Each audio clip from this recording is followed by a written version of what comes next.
Hello there, and welcome to Project 486. Today I bring to you I work as a security guard for a company that takes jobs no one else will, Part 3, written by Scary Stories with BB. I want to thank him for allowing me to use these stories on my channel, and I urge you to go check out his Facebook page, his Reddit, and most of all his book, titled Scary Stories with BB Halloween Collection, which is available on Amazon right now. I know when I started reading it, I had trouble putting it down, so if you're a lover of dark tales, you're sure to enjoy it. All of the links to his social media and to his book are down below in the description, so please show him some love and support. Here are some more stories about places I was stationed at and the ones I heard from other guards in the company. A lot of these guards are dead now, and I reckon the same could happen to me at any moment on my shift. So in case there's a lack of updates, most likely something happened to me. So one memorable experience I have had, and not in a good way, was when I was stationed at a local park with another guard.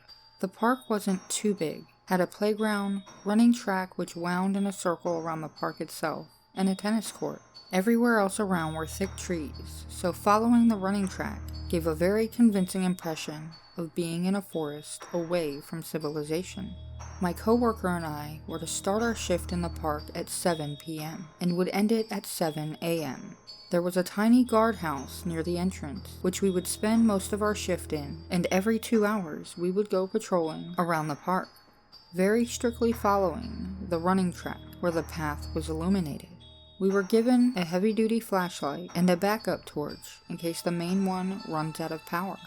HQ issued an order that if we found any burnt-out light on our path, we were to retreat to the guardhouse immediately and let maintenance know about it in the morning. Under no circumstances were we to step into the dark patch of the track.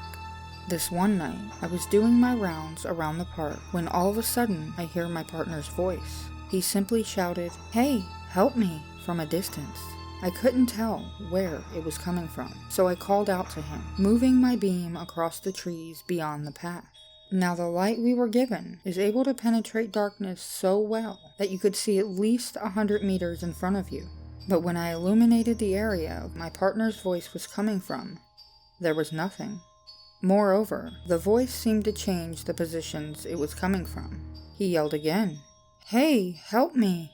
I called him once more, asking him to tell me where he was, but there was no response. I didn't dare wander into the darkness, especially with no signs of him anywhere, heavy-duty light or not. Then my partner yelled for help again, and I realized something which made the hairs on the back of my neck stand straight. His cries for help were on a loop, always saying the same thing. Same intonation, same length of pauses. I even looked at my watch, and sure enough, I was right. Call for help. 8-second pause.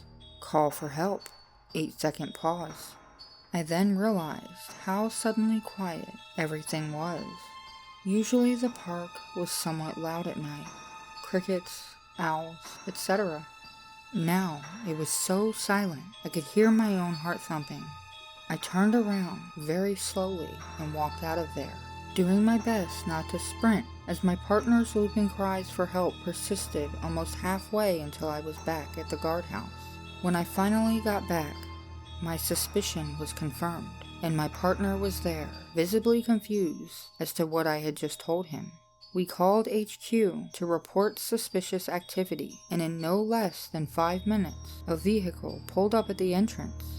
An intervention unit emerged, which was essentially an armored and heavily armed team sent in case of emergencies.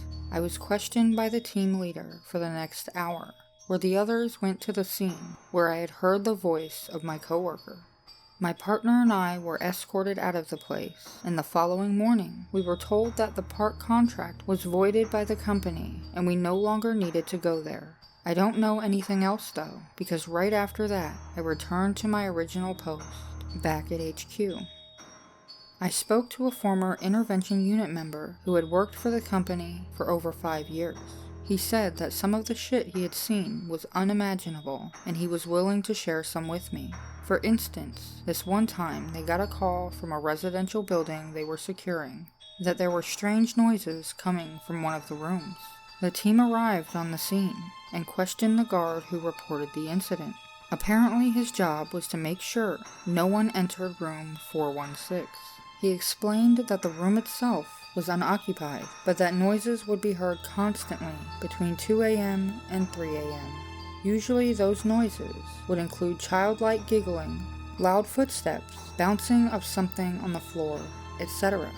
The residents learned to ignore the noises, but this one lady, Mrs. Rogers, managed to get in, which he saw on the camera feed.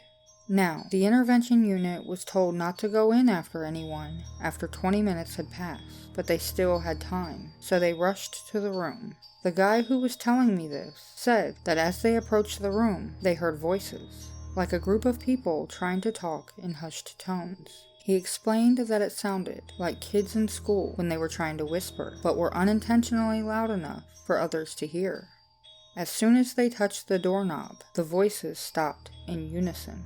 Not like the conversation was over, like literally, as if someone pressed a mute button in the middle of a sentence.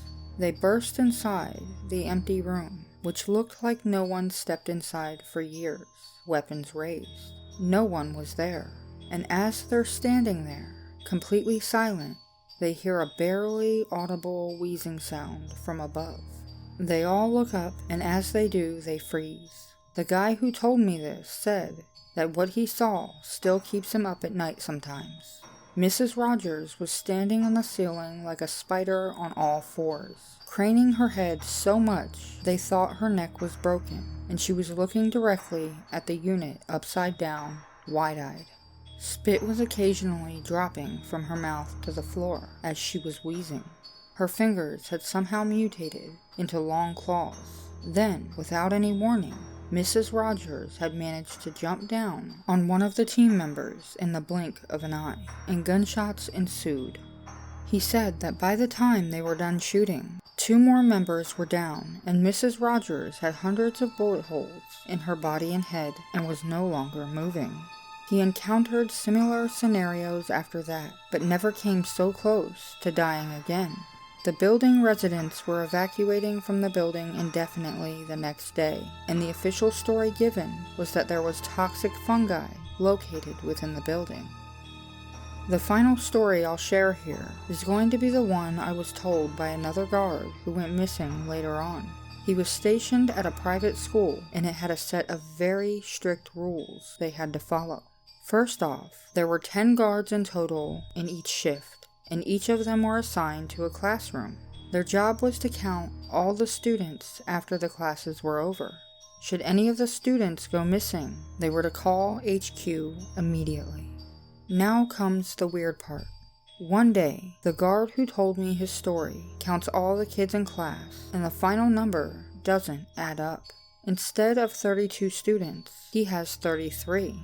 He counts a few times to make sure, and when the number is confirmed at 33, he tells the teacher to start calling on them by name and separating them from the group one by one. The teacher does so, calling each and every student, but when they're done, there are no surpluses. The list showed 32, and 32 were called on, and yet 33 students were in the classroom. They couldn't tell who the extra student was, even when the guard was watching them like a hawk to make sure none of them would sneak to the group of called-on kids while they weren't looking.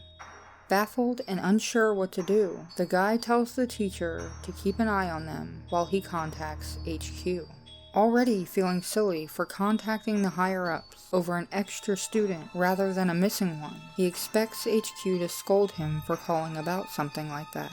But when he says he has an extra student who just popped up, chuckling at the absurdity of the situation, the person on the other end of the line suddenly goes silent. She asks him to repeat what he said, and when he does, the woman tells him to get the teacher out of there, lock the classroom immediately, and radio everyone else to do the same at once. He does so, and only minutes later the intervention unit arrives, escorting the guards out of there. He said he has no idea what happened next, but when he returned to the school the next day for his shift, everything seemed to be normal.